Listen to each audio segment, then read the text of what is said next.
Welcome to Down in Bloomington, a conversational podcast about the rich musical history of Bloomington, Indiana. I'm lucky to be joined today by Kevin Loyal.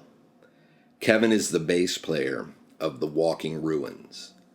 The Walking Ruins was one of the first local Bloomington bands that I ever heard of. I went to the same high school as Kevin, but he graduated a few years before I did. I remember running into Kevin at the local coffee shop in Broad Ripple a little while after he had already moved to Bloomington. He was excited to tell us about his new band. I remember he showed us a flyer, or maybe it was a cassette tape. It would be a few years before I made my way down to Bloomington, and probably several months after that before I ever caught The Walking Ruins at a live show. I'm looking forward to hearing Kevin's recollections of his time performing in The Walking Ruins, recording with them, and the things that he has done within the Bloomington music scene over the years. I hope you enjoy this conversation with Kevin Loyal.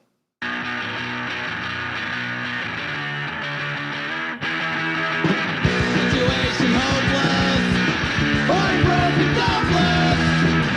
Situation hopeless, heartbroken, hopeless. I need a shave and a haircut, a tooth without a chance in the world. And no shit, you never had a job, no welfare, and if you never been to school, we don't care. And the have-not better learn to like because the have will never share. They use all the bills for the prison walls. They've got plenty to spare. Situation hopeless, heartbroken, hopeless. Situation hopeless, heartbroken, hopeless. In the land of junk cars, our solution. That's the only way to go. Revolution, follow the rules. A what for? Are they early night? I know more. And the have-not better sink or swim because the have are in control. Change 6,000 years in the making. Will not let go.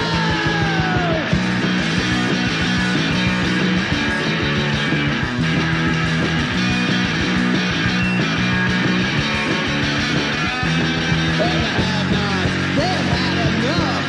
They're gonna endanger the public's health unless those that have wise up and decide to share the wealth. Situation hopeless, heartbroken, hopeless. Situation hopeless, heartbroken, hopeless. Situation hopeless, heartbroken, hopeless.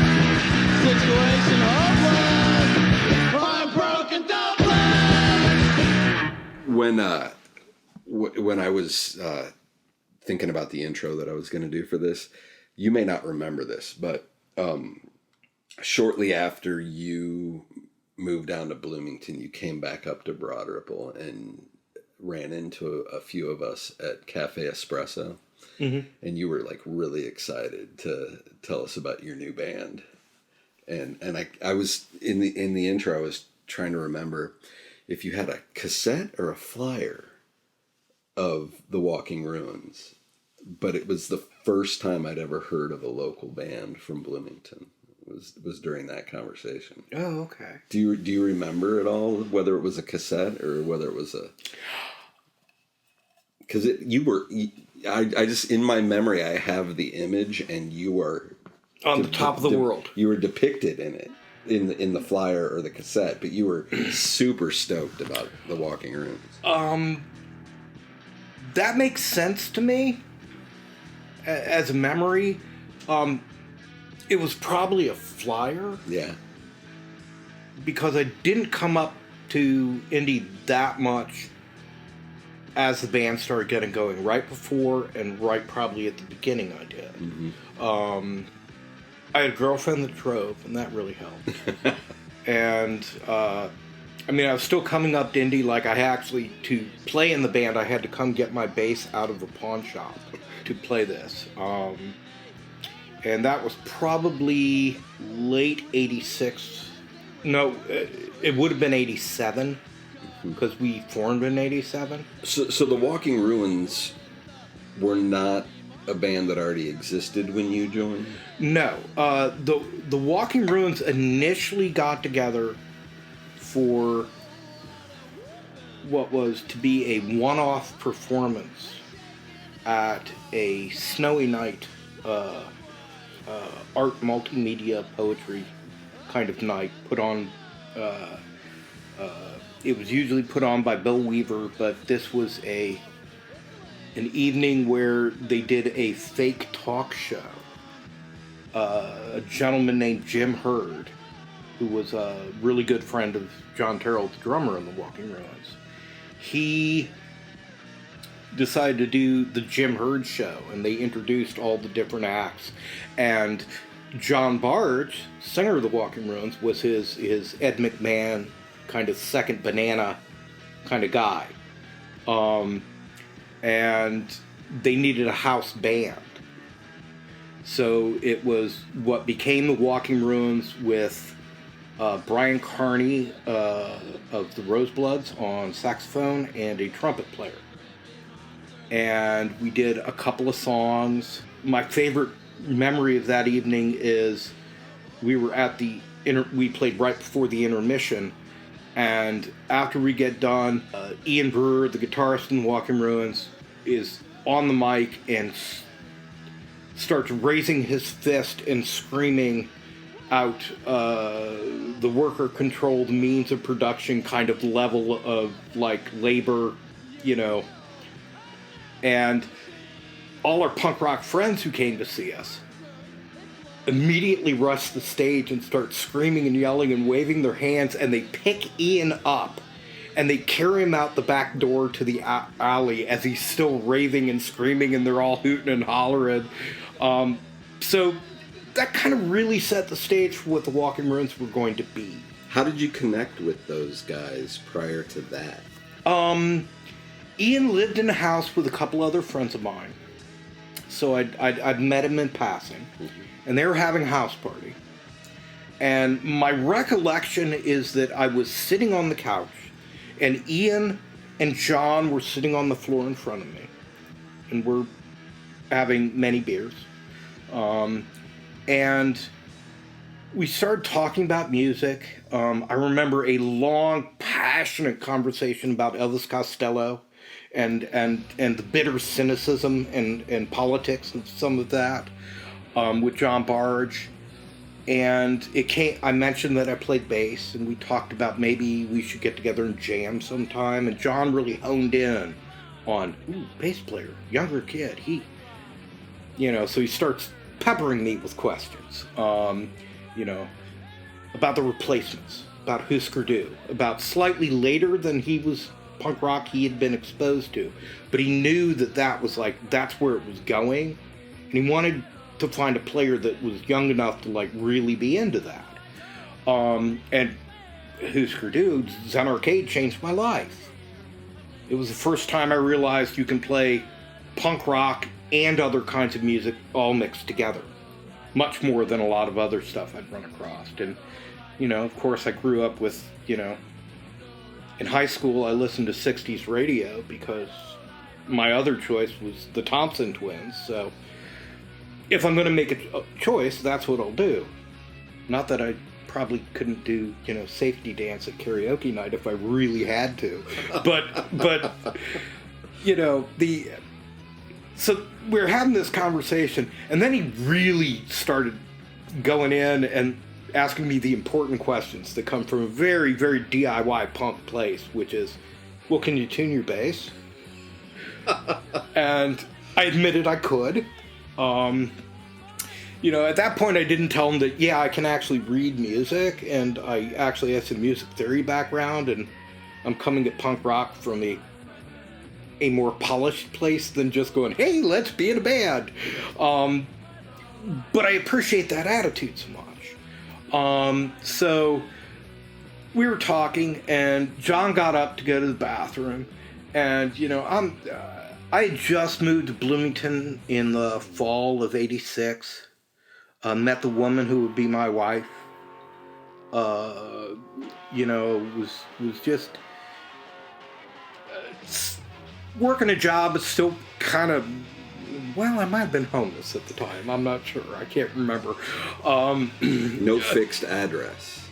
there was couch surfing involved. And so John goes into the bathroom and he's talking to himself thinking, I like this guy, but man, how can anyone's glasses be that dirty?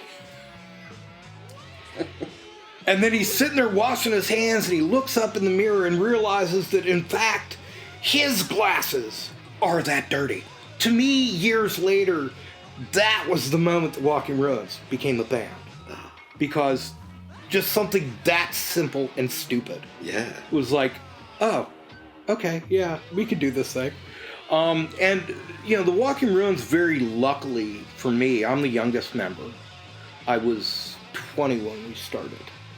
John Terrell, the drummer, is our oldest member. He's 10 years older than me. And at that point, he had been the drummer in the Dancing Cigarettes. And, they threw their stuff in a van and DIY toured in the mid-'80s, which is, like, to me, climbing the mountain. Yeah. Because people were not doing... yes, bands were doing that, but it was a very different thing than it became later in the 90s.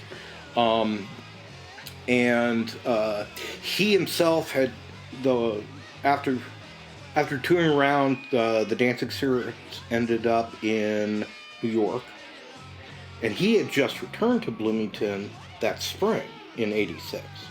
So we came to Bloomington like 6 months apart. Ian and John, of course, were in the Panics. Legendary Bloomington punk rock band. That single is still one of my favorite slabs of just youthful aggression. So walking into that with that kind of history, while I wasn't really aware of the history at the time, these are just people I'm like, we're having a beer and having band practice. But like over time, I kind of realized that like, oh, that makes a difference. Yeah, they're connected to a past. Certainly, and we always tried to do that. We covered other Bloomington bands. The Dale Lawrence era Gizmos, Billy Nightshade songs were super huge for us. We covered maybe 6 of them. Basically, if you wrote it, we'd at least give it a shot. I think that was one of the things that I liked a lot about the Walking Ruins, was that you gave a certain respect to the bands that were around before or that were part of Bloomington. Right. We actually, for one of Denise Self's Nights at Second Story, which were kind of...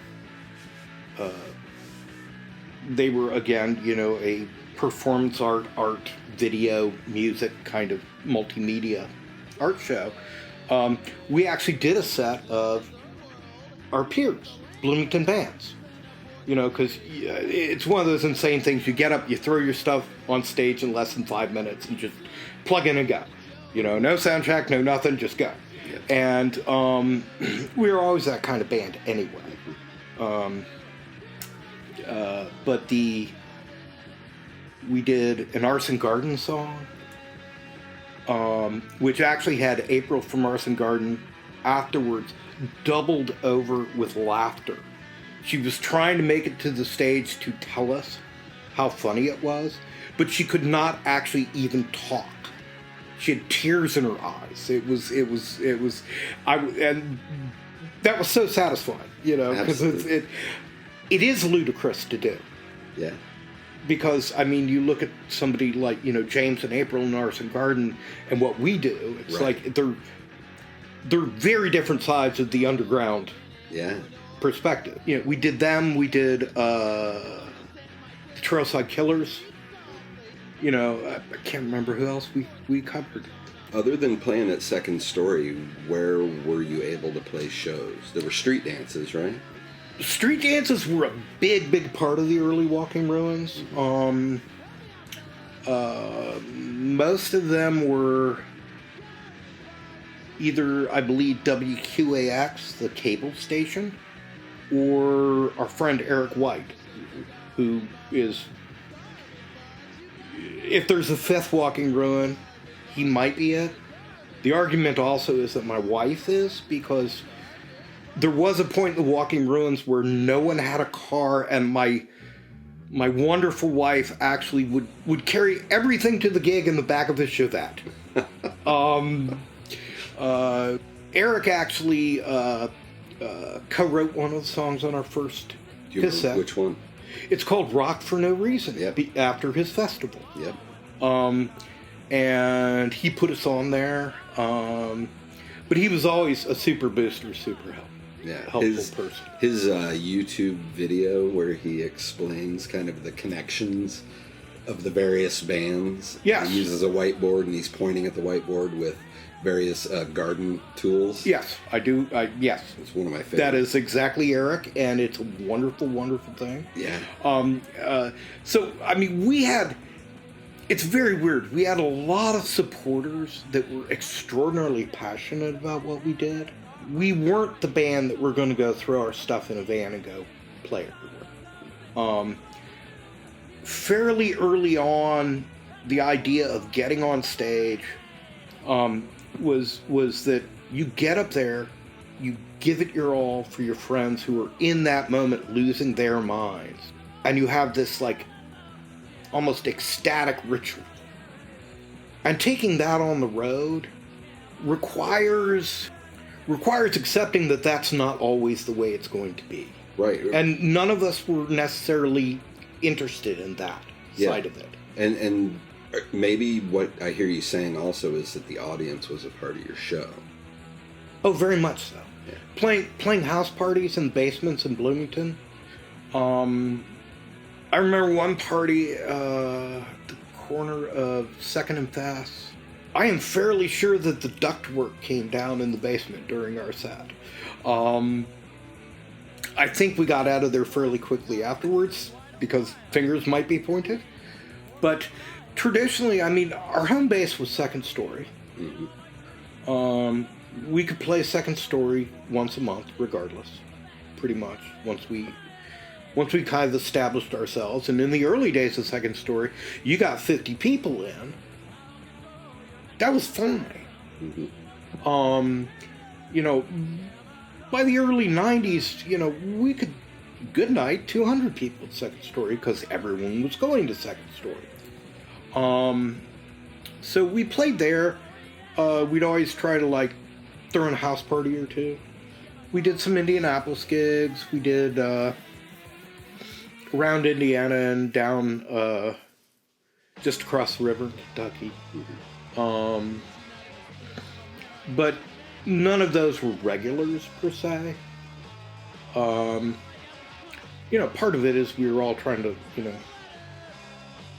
work jobs and eat. And none of us necessarily had the most dependable car. None of us ever had a van. So it wasn't like we were just going to be able to throw stuff in and go. But yeah, I mean the house party scene was really great. Actually, that was a large part of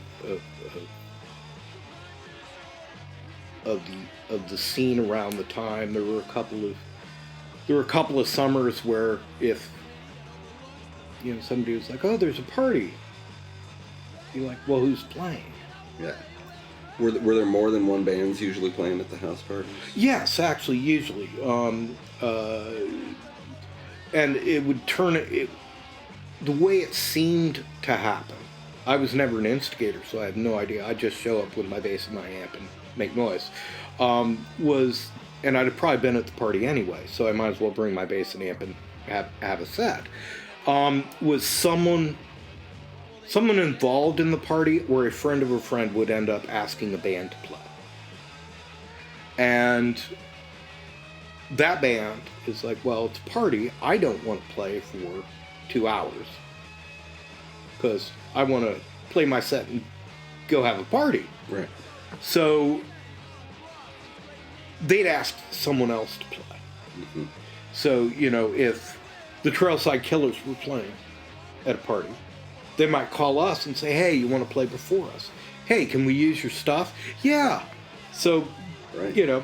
Back lines there. Then I got to show up with just my bass. Right. I don't even have to worry about an amp. Right. So that kind of stuff happened a lot. Yeah. You know, How did the Rock for No Reason show happen? And tell me a little bit about that whole experience. that's right when I came into the band. Okay. Was this had been a plan that Eric White had? Bring just DIY, bring punk rock bands from all over,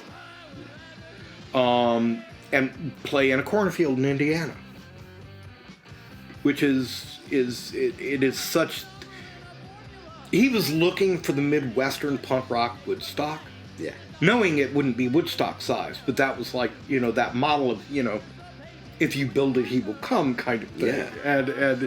And so he, John and Ian and Eric and another friend of ours all lived in a house over the summer, a sublet. Mm-hmm. We always called it the house for no reason, because Eric was really involved in the Rock for No Reason. There was a film Eric was making that we were going to do the soundtrack for, called Punk Rock Communists from Hell. And there's footage out there, and I know there's music, but I don't think that the whole thing's ever been fully put together. The Walking Ruins had already been practicing. We practiced in the basement of the house for no reason. Mm-hmm. Actually, that's probably where we started, because I've seem to recall some of our very first songs in that basement. Eric decided that he wanted to do this insane thing, and in the late 80s DIY aesthetic, he was able to. He randomly contacted bands that he ran across from, Maximum Rock and Roll or Flipside or other fanzines, and was like, hey, do you want to come play? And I don't know how many requests he sent out to different bands, but a huge number of them were like, sure, we'll do this. Now, some of those bands never arrived. Right. And, he didn't really have backline for the thing, because that wasn't his thing. Luckily, he had multiple generators, because sometimes generators go down. I ended up going out, and we played the first night of that festival, mm-hmm. out in the middle of nowhere. So it was multiple nights? Yes, I believe it was 3 nights. Part of the reason being that I went out there and I actually got the flu. Oh, man. So I was playing the show with a multiple high above 100 degree temperature. Whoa. Feeling worse and worse and worse. And of course, everything is running late. And finally we get done and I was able to get a ride back to town. And I was out for the rest of the festival. I could not go see anybody else. I've seen footage, but I have... for me, Rock for No Reason is a very strange, high fever, nearly hallucinogenic experience. I do remember before we went on, the guy whose bass amp I was using, because he had a gorgeous, huge Ampeg SVT, and he had been talked into letting other bands use it. And this is now 5-6 hours later. He was done. And he's coming up to stage to take away the bass amp that I'm just about to use. Oh, man. And I honestly, my memory of this is that I ended up playing through some kind of fairly tiny bass practice amp that couldn't get louder than the drums and went a lot. That's really my only memory of Rock for No Reason. Yeah. It sort of has a legendary status in people's telling, but I've never heard a full telling of the experience. Like I leave these conversations with the impression that maybe a lot of people weren't there for the whole thing, or if they were, there's real big blank spots in their recollection. There is a lot of blank spots in people's recollections. As someone that tried to find out what was going on, mm-hmm. Part of it is the people involved in running it. There was so much mayhem, anxiety, can't stop, gotta get this done going on, then I don't think they actually built those memories. The other thing is that in talking to people about this, for me, it people have certain big memories of moments, but as a whole, it's kind of this whole foggy just time period for them. The fire at the end of it is probably one of my favorite bits of it. That one of our friends had a beater VW Bug, and he had driven it out into the middle of the fields to be camping, and he'd been camping all days. Yeah. And they had actually found, I believe, a drum of a washing machine and had used it for a fire pit.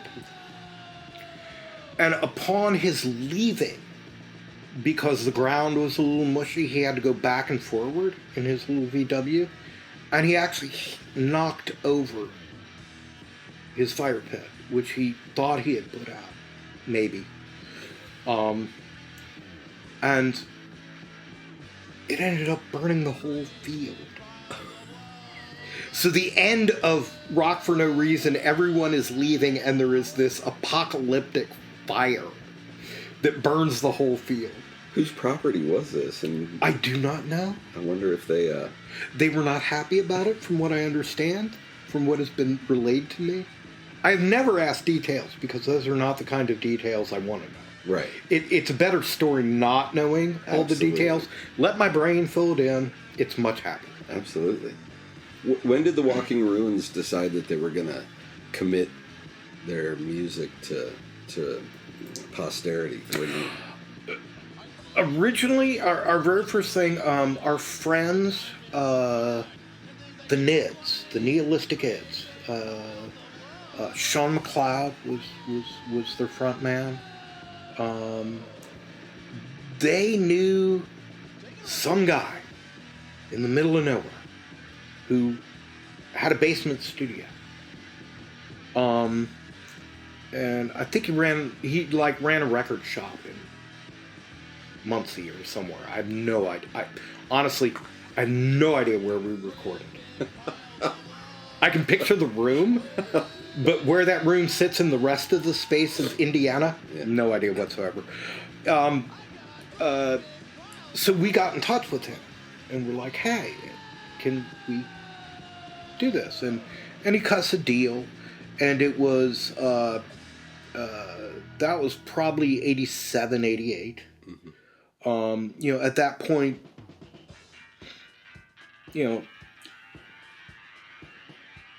putting out a cassette was about as good as you could get, unless you could really scrape the money to get vinyl together, but cassettes were fun. Yeah. So that was our intention, and went up there and we recorded our whole record, likely even in order, in a day. Mm-hmm. We wanted to mix it then and there, but he kind of balked at that. Can't imagine why. He'd already had these yahoos for a good, 6 hours. So we came back up another weekend and mixed the whole thing. Mm-hmm. One session. And this is the fall of the House of Ruin? No. This is a cassette that was called Going Down the Tubes, which we will maybe be putting out. There's discussion.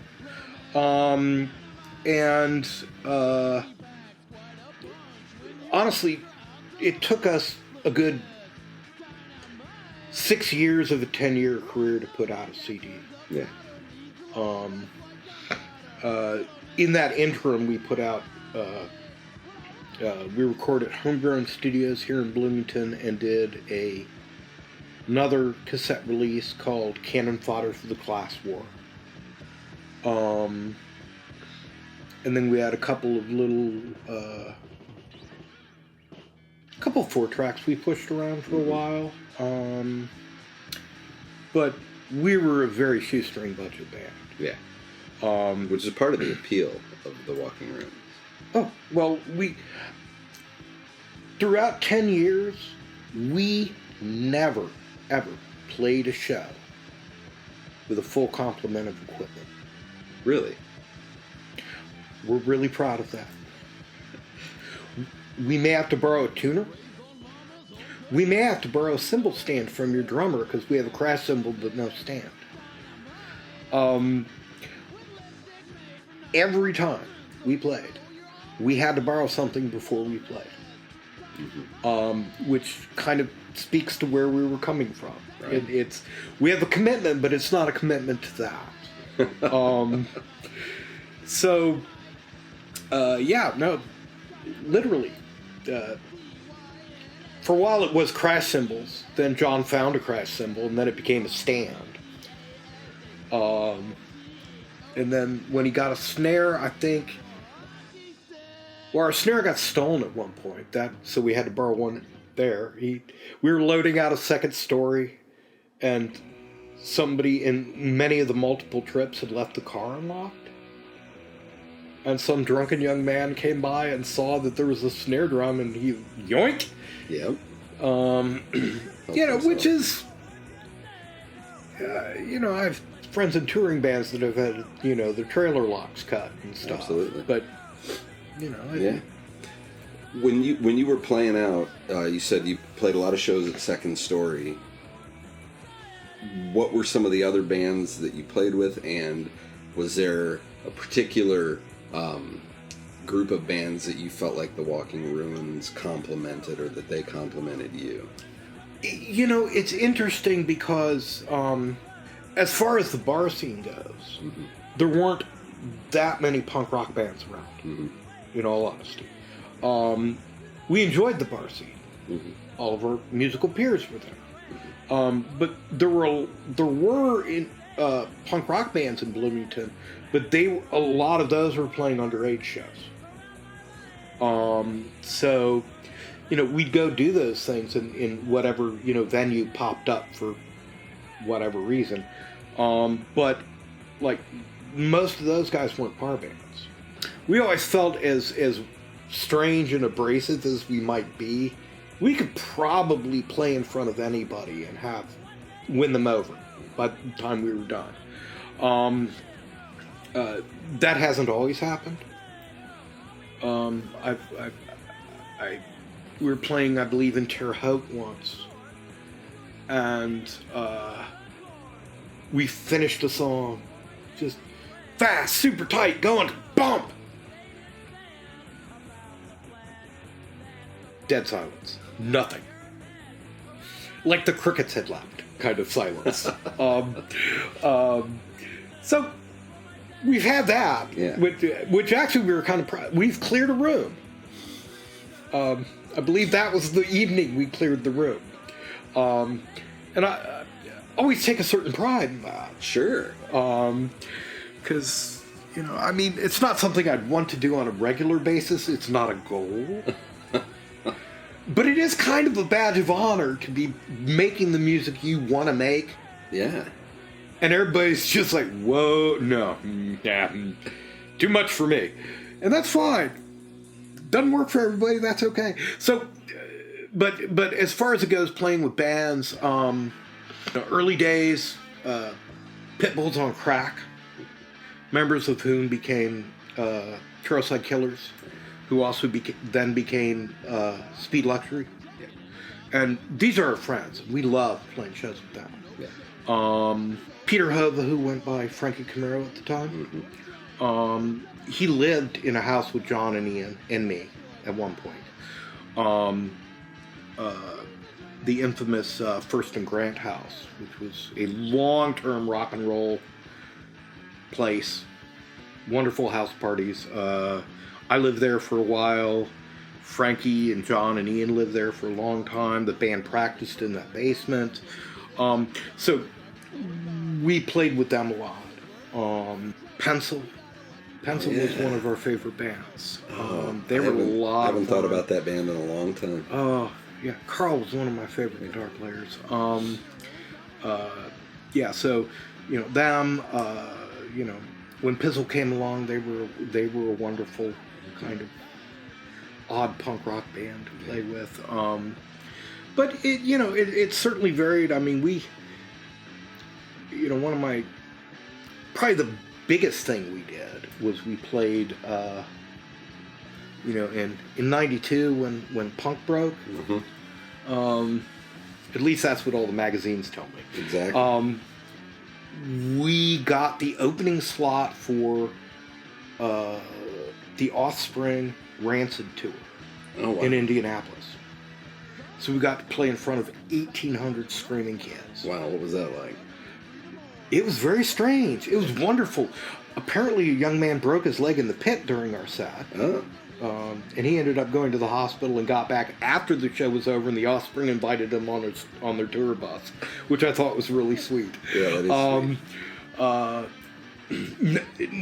is sweet. It was a wonderful, wonderful show.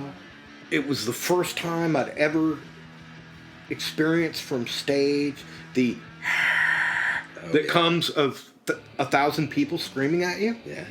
Like, we got done, and we turn around because it's like, we're the local opener. We're on and off. Right. Sound check is minimal, blah, blah, blah. We're just get your stuff off. So I immediately turn around and turn off my amp. And as I do, I hear this.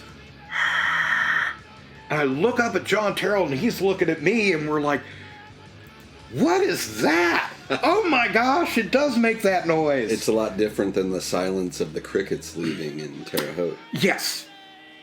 Two sides of the same coin, I feel. Yeah, yeah. Because I'm not sure we didn't play a better set either time. Now, interestingly, being in that environment with minimal sound check, can't really hear on stage, just like going for it. We really actually, for that show, rehearsed. We practiced a bunch because we wanted to like throw down as well as we could. Yeah. So I think it was the next week or the week after. It was I think around Thanksgiving break or something at IU. We were playing a show at Second Story with, I believe it would have been Speed Luxury at that point. And we just played the same set. And we had not rehearsed in the meantime. Right. And I had many friends come up to me afterwards going, what the heck was that? And it's like, well, that's the set we meant to play. If we had not had all the other things going on, this is a bigger show and we haven't had a sound check and we can't hear each other. But in Second Story, our home base, where we could just literally throw our stuff on in 10 minutes, no sound check, we trusted the sound man, they knew what we did, boom, we could just play. So in that environment, playing that same set, it was really fun. Yeah. Because, you're playing at that point, you're playing to your friends, too. Right. Do you feel like that was kind of one of the things that kept you guys playing, was that you were playing with friends, you were playing for friends, there was a community around it? Yes. Like I said, because we weren't touring. We weren't working that side of the business. That didn't interest us very much. Yeah. John Terrell had tried that with the Dancing Cigarettes, and he just didn't have a lot of interest. I think the rest of us might have, but none of us knew how to do it. Yeah. And none of us were actually really well equipped to do it. Right. Because it takes some management and logistical organization to be able to do that. And we're a bunch of anarchists. We're not very good at that. Right. But yeah, no, honestly, I do think that playing music in the scene for our friends with a certain sense of history to it is part of why the Walking Ruins stayed together for 10 years. Absolutely. When did you guys get around to recording what would then become the Fall of the House of Ruin, which, if I'm not mistaken, was kind of the first CD that you... That's the only CD we actually put out officially. At that point, the drummer for Pizzle worked at a studio in Indianapolis. And he could get us late night evening rights, because they did a lot of jingle work and stuff during the day, so it was easy to come in on the cheap a couple of nights. And so that's how we did that. I would say that was 94, 95, I think. But honestly, I could be completely wrong. Yeah. And we decided that okay, it was time for a CD. You know, cassettes were on their way out. CDs are taking over. So let's at least pay lip service to the technology. Right. And so that, you know, from the get-go, the intention was that. Was the idea of recording your stuff and putting it out on a CD more for posterity, or was it were there other kind of ideas or ambitions around it? Part of it, I think, is that we recorded because that's what you do. Yeah. Recording costs were always an obstacle.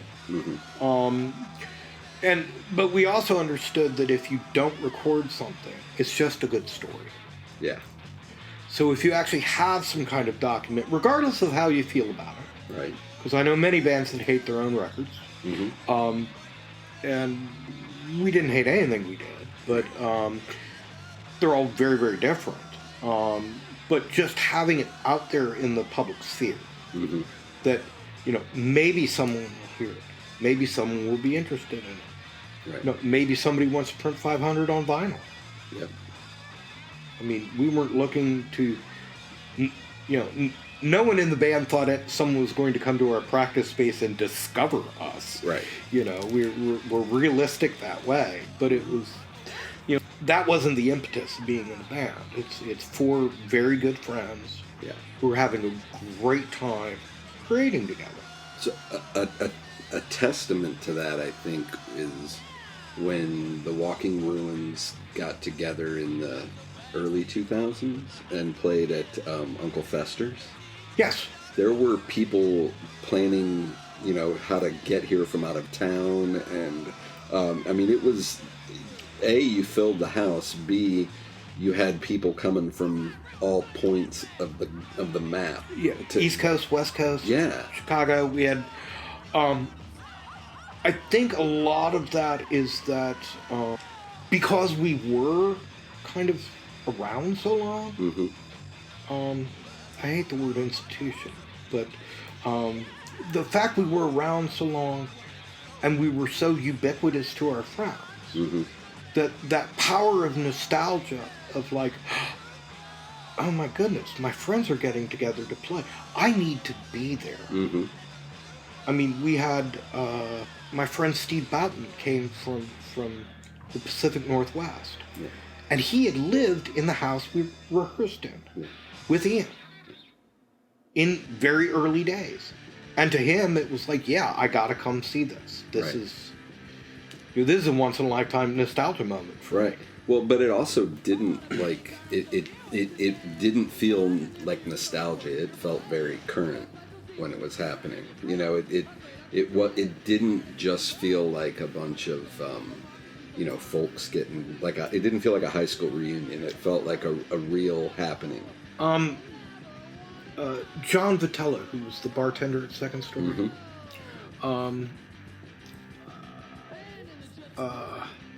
I remember because we did a couple shows around that reunion time, and right before Second Story closed, I forget what year that was. We played a set there, or at least a short set. We were kind of into the 25-minute showcase set at that point. We're getting old. If we're going to play that fast, we're not going to be playing 35 minutes.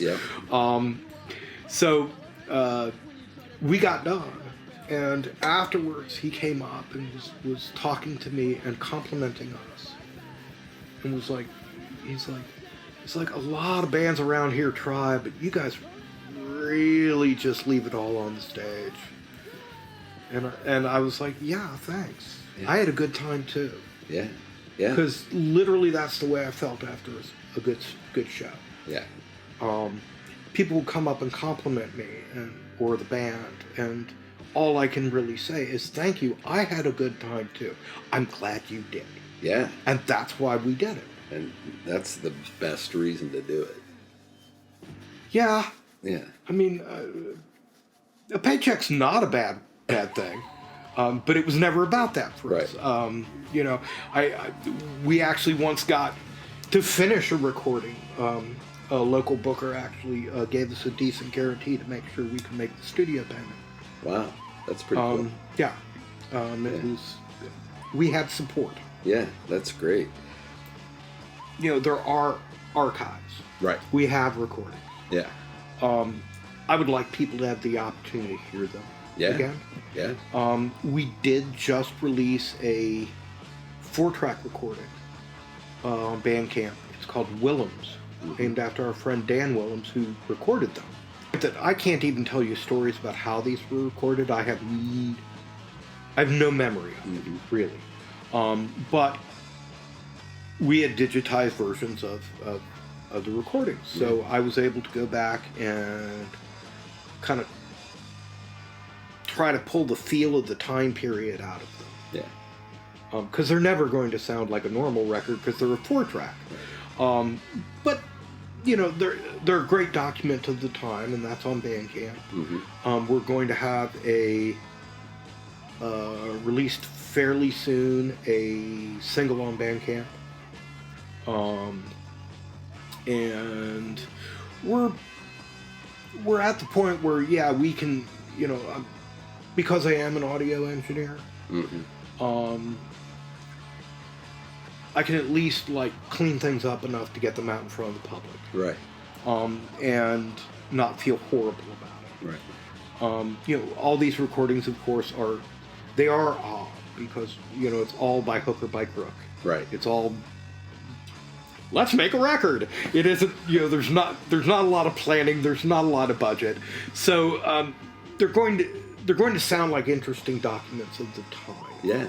And so that's the big thing is to just get them out there in a listenable format. And we're, you know, over the next few years, we'll probably continue doing that. Yeah. Yeah. I personally, as somebody who, and maybe it is nostalgia, but I crave like that era of Bloomington's music, and I miss it a lot. So I love opportunities to track that stuff down. If it's not out there, it's just a good story. Yeah. And I love a good story. Right. I've been known to tell a few. Truth and details be damned. But right. For me, that just to have it out there, that people can actually hear it. Yeah. And the power of nostalgia, most people that are going to be interested in what we do are people that had experienced it the first time. Right.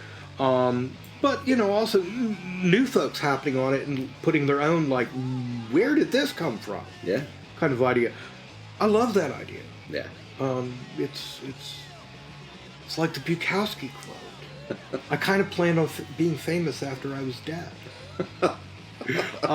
You know, because it's legacy. It's knowing that it's out there. Yeah. And having actually, in this digital age, the ability to find this music. Yeah. To pass it on to someone and go, hey, here's a really strange thing. Yeah. And just sharing it right. is I think, a wonderful, wonderful thing. Which is actually really related to late 80s, early 90s cassette culture. Yeah. You know, making your friends mixtapes was very big in my life. Right. Huge. And kind of being able to pass along in this digital age, just point people towards stuff. Yeah.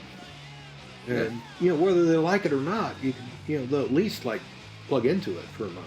Absolutely. I think that's a great way to think about all of this. And it's been really fun listening to you talk about the Walking Ruins. And thank you very much. Thank you.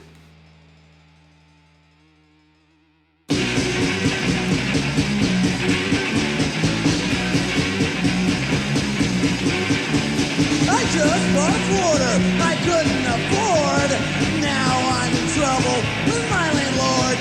I can't pay the rent. They turned off my utilities. Ace's pawn shop learned a lesson in futility. When Johnny buys the bag, Johnny buys the bag, Johnny buys the bag. The company gets the drag. The pigs will never touch me. narcos never bust me. I always get it fronted because the demons trust me. I put smoke in their face and it made them uptight, and they can't stop me, try as they might. When Johnny buys the bag, Johnny buys the bag. When Johnny buys the bag, the cops get the drag. Those major taxes on surveillance, trying to stop civil disobedience. Ha ha ha ha, they're in charge. Ha ha ha ha, they'll go far. Ha ha ha ha.